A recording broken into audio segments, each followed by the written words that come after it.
Hello, everyone, and welcome back to Double Sleeved. We're here today, fresh off his Treasure Cup win. Welcome, Braydon. How are you doing today? Look, Ryan, I'm pretty tired, but I'm really glad to kind of be here talking to you guys and just get to share our Lord and Savior lore. Yeah, so you took it down 8 of 8 rounds. There was no top cut for this one, and you managed to go undefeated, obviously, with Law. Take us through your deck. How did you get to this point, and what were the cards that got you there? Yeah, so like just a bit of background. I've been playing obviously One Piece since Super pre-release. I run it for a store up here in Brisbane, and I don't know. I've come from Dragon Ball, just love the game, and I love kind of big brain decks that don't drain you too much, thankfully, because the card pool is so small and like the decks you play against aren't too bad. Like they're pretty repetitive in terms of play styles. Thankfully, like Law is just where I landed. I didn't think I'd fatigue myself over the kind of 8 rounds. I didn't do too well in Brisbane regionals. My first kind of big event. I haven't made any of the other Treasure Cups. I ended up going. What did I go? In that 4-4, so I started 4-0. I made a late minute switch to Kid, thinking they'd be red everywhere, and I think in the 9 rounds I only played about 3 or 4 red decks. So I thought, you know what? I looked around the top tables in Brisbane, and all I could think was the OCE meta is just so diverse. There's no point just trying to anti-meta pick when we could just get anything. So playing Law like the last couple of weeks, it really kind of led me to a lot of key decisions. So obviously, like the bread and butter has been set in stone. I'm not going to sit here and ramble on about that. You've got your searches, you've got your 4 Nami, you've got your 4 Dadan, you've got your 4 Bonnie. You could look at running like a Wano type engine in there, cutting maybe Dadan or the Straw Hat, but honestly, there's so much overlap between obviously Bonnie and Nami and Dadan that I just don't think it's worth changing in the slightest. So those are my searches. No change to them yet until obviously set 3 or 4, and then we can play around with some other things. 4 and 4 of the 1-drop blockers. Again, no real explanation needed. Some people cut 1 beige, but I completely disagree with that. I think that these just help fill your board so easily, and even in the late game, they just really mess up a lot of math as I go through the playstyle. So 8 blockers, again, nothing really new there. I want to talk about the 2K. So Whitebeard has really been struggle street for me. I'll talk about him in matchups a little later. So obviously we've got our core 8. Now some people cut Markano, as you probably watched in the stream game though, against Ernest. Big shout out to Ernest from the Gold Coast though. He played extremely well and was one of my harder matchups for sure. This can just absolutely win you some early game against green or blue. Just being able to tap. If they don't get a board presence down, you just combo it with the Nami, even pumping up an Otama if you need to. It just provides early pressure and is a 2K against the Whitebeard. I didn't want to cut this. I was happy with 4, just being able to grab it off to Dadan, having enough targets there. Otama speaks for itself. Most broken red deck at all. I think it's, I say most broken. It's definitely probably the most fair red card in my opinion. I think there's some other culprits which definitely skew the meta at the moment. And that led me to kind of 3 Brooks. I felt comfortable with 11. I didn't. Oh, sorry. Feel free to jump in anytime, Ryan. I didn't feel comfortable going to. I was just going to say that we saw a lot of. Yeah, we saw a lot of value with the Markino throughout your matchup against Blue. Like you said, it just stuck on the board, and you were just able to continue to attack with that Nami every turn. Exactly. Like I feel Ernest got a little bit unlucky in his game because he didn't see, a turn 1 Piranha or a turn 1 Buggy, and in that case, it just kind of opened the door. I'm like, well, I'm going to start doing this, and you only have your leader attack. You're either going into me or you're clearing something, that I've invested very little Don into and saved a life. So that was my thought process there. Being able to look at what your opponent's done and just being able to change gears is probably a big deal. I played Brook very few times today. A lot of people kind of think like Brook or the promo Luffy. I had the promo Luffy option, but this comes in handy quite a lot, especially against Whitebeard. So if you're lacking, the fourth and fifth character for argument's sake, it's effectively a free play if you're dumping it onto like an already standing Zoro or a Law blocker that you had from the previous turn. You can build him up, drop him, drop another one, or drop a 1-cost blocker, and then attack or dump a heap of Don, attack, bounce the Brook back to hand, play the restand Law, and you're good to go again. So 3 felt like the good number. Just being able to get it off Nami was always good, and just being clutch as a 2K counter was always fantastic. But you guys know Brook to death. I feel as long as Whitebeard's going to be around the top table, same with Zoro, you really do need more than just a standard 8K. And you have to really kind of diversify as well. And as you'll see with my flex spots, that kind of led me to more towards 11 rather than 9 or 10. Removal combos really well. I've seen some lists cut Vista completely. I think they're absolutely crazy. You need this 100%. The way the meta's going at the moment. Combos so well with Otama. And as you're about to see, there's certainly some cards missing, and we're going to talk about that at the end. We're going to move on to the threats. Let's start with the Rush Zoro. So, I cannot speak highly enough of this card. Ever since I started playing Lore in the early days of Set 1, this was always a Fora for me. This just absolutely changes the momentum of so many different games. They can sit there and they can count your attackers and go, okay, I should be safe. And then all of a sudden you're tapping 3 Don and you've got a rush on the field. Now that doesn't even have to be at leader. It can be controlling the board and just forcing them into situations that they didn't think were going to happen. A lot of lists obviously cut to run the starter Zoro. I don't like it. I think it dies just a little bit too easy early on, unless you have obviously that Don on it, like an Atama Vista or something like that. Just a little, in my opinion, easy to kill, or even Gordon into a Robin is just insane from Zoro. So for me, Zoro is always going to be a 4 non-negotiable. No combo hurts, but again, the double whammy of being Supernova and Straw Hat is just a huge deal. Next boss monster, I mean, what more do you need to say? Bounce stuff, shambles, win. Okay. Originally, when some of the lists started coming out, I wasn't a big fan of Trafalgar Law, the restand law. I'm like, surely we can run some 2Ks, surely we can run other tech cards like X-Rake or the 5-cost Basil Hawkins. They just surely seem better. But again, just forcing your opponent's math off completely is insane. And it helps beat the big boogeyman of the format, in my opinion, that is Whitebeard. And he will still be a threat going into Set 3 as well. Deck's insane, and I think Whitebeard just kind of shook the game. Really did shake the game from where it was in Set 1. I think you really have to respect it, and this was just such a meta shift for the deck that it really needed to try and beat them. Okay, so the laws, again, boss monsters or just shamble targets, they're great. I'll talk quickly about the flex slots, and then maybe some of you have already realized kind of what's missing from this deck. This was a late switch this morning. Originally, I was at 2 Basil Hawkins and 1 X-Drake. I found that Strawbeard and the Supernova X-Drake was really good. 5 cost, to be specific. Really helps in the matchup against obviously Strawbeard and Whitebeard KOing their 4 costs in rest mode, which is obviously really, really good. As I went further though, like just the combo with Luffy, just be able to get him out, restand him with the restand law, and then go again, was just too good not to use. And sometimes that'll just completely catch out players as well. Like particularly in the mirror match, down to 0, put up a wall of 3 blockers, and then you just shamble this, drop a heap of Don, and get the game. Basil Hawkins, a one-off. You saw in the final game, he came in really clutch there. Getting 3 attacks off of Basil was huge. Just getting the thing is, you're probably sitting there watching the final game, and like I swung 7k into the Zoro first. My goal there was obviously to try and clear him just off the board completely, and he just let it die because he realized he couldn't really invest Don in it. And it's just getting like another attack. Like if you just said it was the only target to attack, if I went for leader, he just would have let it through, comboed out, and then I don't get the restand unless I obviously invest the restand law into that, but then I don't get the 3rd attack. So this only really came in clutch in that last round. Again, it's just a one-off. You can sit there and say, well, why do we even run it then if it's just a one-off? But again, I think it's fine. No combo cost on all 3 of these cards. Just you can't really run too many of them, and I'd probably rather have the Luffy compared to the 2nd Basil Hawkins. And sometimes if they're playing a slow deck against, like, for example, Doffy or anything like that, it's just a good, easy way to clear their board, get the restand on him. You only need to invest 1 Don to get to 7k, so he's good. I'll talk about the omissions. So the big one is no event cards. So a couple of my mates, Dan down on the Gold Coast, a few others who helped me test. So shout out to Dan for this. He linked me to one of the, I think the Texas lists that had no event cards and went hard on more like an aggro Zoro build. And all I could think is there has to be another way that we can tweak this. I love the idea of no event cards because sometimes if you run, too many jet pistols, they just get gummed up in your hand.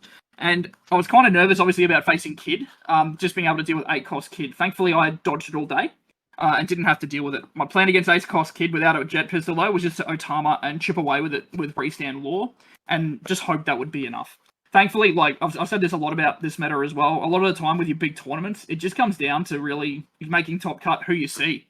Obviously, the skill of the player plays a big impact, but, I've seen some great players today who, we're neck and neck in locals, and they started 1 and 3 or 1 and 2, and it's like, man, if I face your decks, I probably would have been in trouble as well.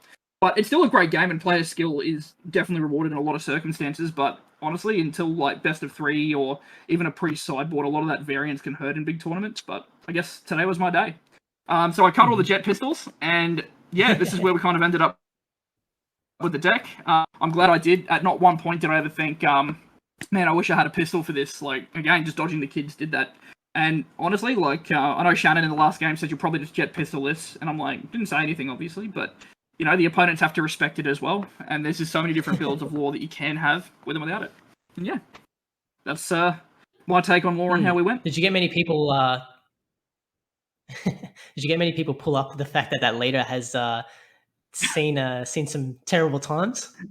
Yeah, a couple of the judges had a chat. I snuck it on for one game in stream, and then the head judge noticed and got a bit antsy, and I don't blame him. I probably would have called it too. No, look, I've got the replacement here. It's just something I do with a lot of my games, and man, like, it's my superstition now. It's been kind of wrecked, and I love it. It's now forever going to be my lore. I might go get it graded now. Put it out of its misery. Take us through your matchups. You know, what decks did you come up against that that got you through to the end? Starting from round 1. Yeah, no worries. So round 1, played up against Smoker. That was an interesting matchup. I was able, against Smoker, you just have to kind of aggro them, like just foot on the gas, dump your Don on, and force them to interact with you. You know, if you keep back your blockers, they're probably just going to get killed. So, like your lore blockers in particular, they're probably just going to get killed by a 10 cost. I got him to a point where basically I can't remember if I won the dice roll. He did. He won the dice roll and went second. He had a really good curve, Kuzan into the Smoker, into another Kuzan on his turn 4, and then turn 5 he had the 10 cost. But by that point, I'd aggroed him down so much that the 10 cost kind of just, not blew him the game, but I was able to just put Don efficiently and squeak it out by about 2k. Good way to start. He probably would have had me if I didn't win there. It would have been close. Depends on obviously what I draw off life. But I find against any of the black decks, as long as you can out aggro them early, you usually can take away a win. And just think to yourself that at any point, like how they could remove these cards. Is it worth keeping this back, knowing that he could probably have this in hand to get rid of it? So that's how I kind of thought with that. Round 2, I believe I could get this out of order. Round 2 was Boatbeard from memory, and honestly, he bricked very, very hard. So honestly, and the players in Brisbane know this, I hate Whitebeard with a burning passion. I cannot wait for Boat to be gone. Like, Law wants to play kind of a late game. It doesn't like doing the rush game with only 4 life, but if I have to, I have to. And the trouble is, against Boatbeard, you have to play the rush game while they're also putting out just such a forcible attacking board as well. Luckily, he saw a couple of Marcos and a turn 5 or turn 6, I can't remember, Whitebeard. I think it was turn 5 Whitebeard, actually. I was able to just get the Marco down and chip away and drain his hand a little bit. And then just push for game at the very end on 0 life, I believe. So that again was a really, really close, intense one.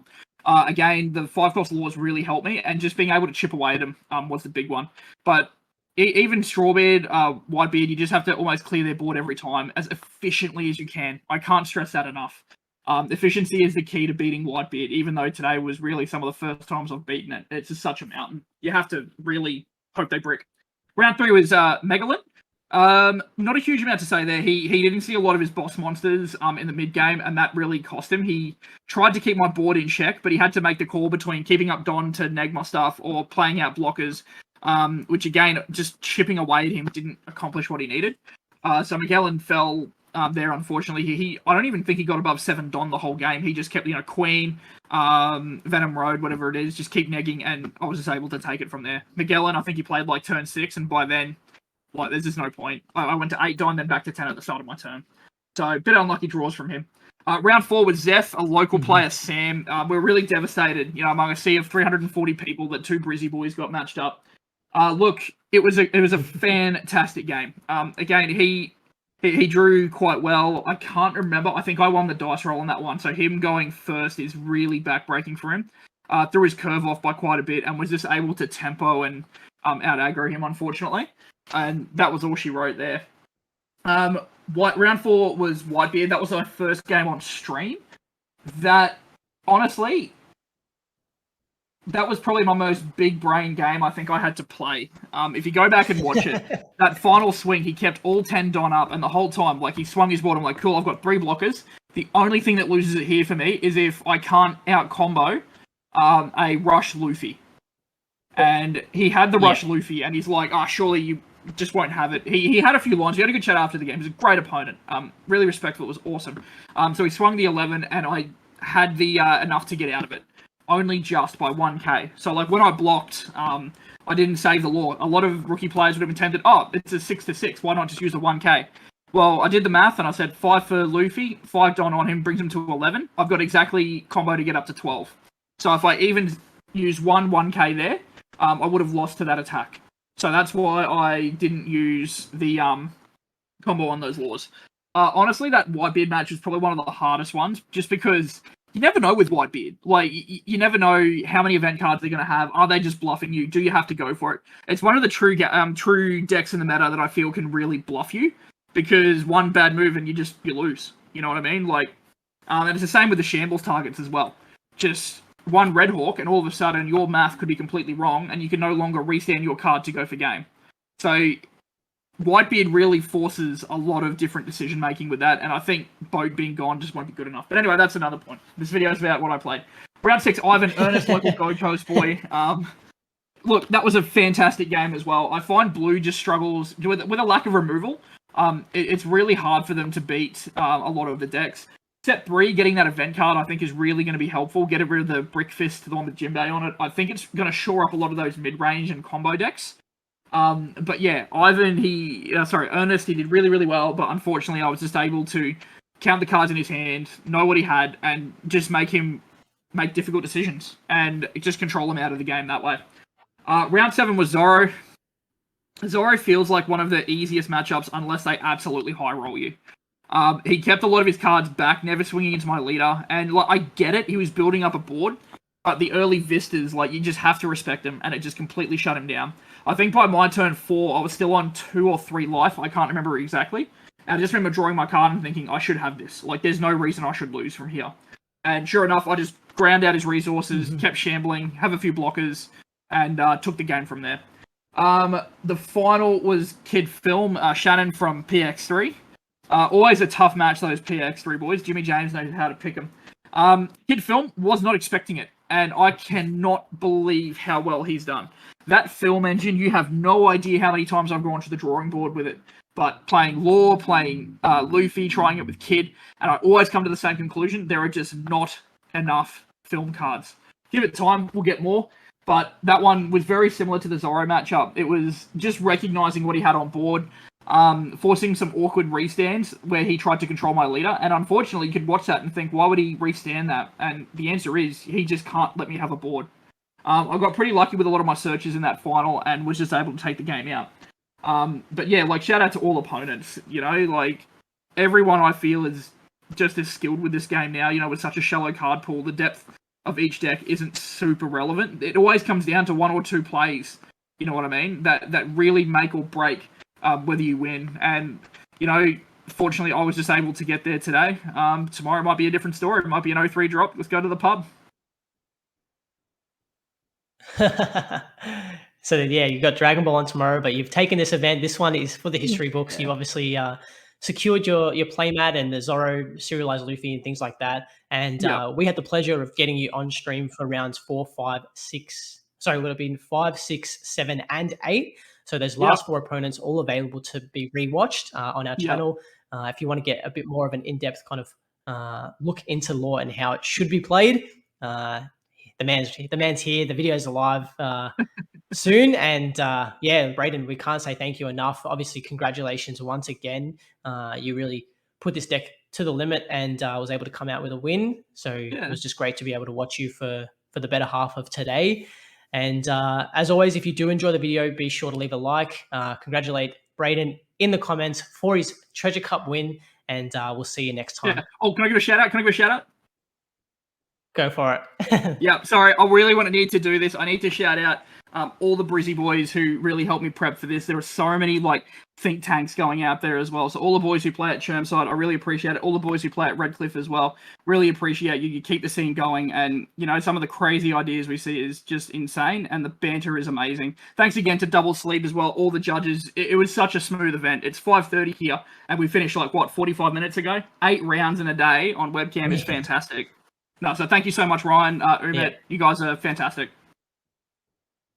No worries. And with that, we'll see you next time.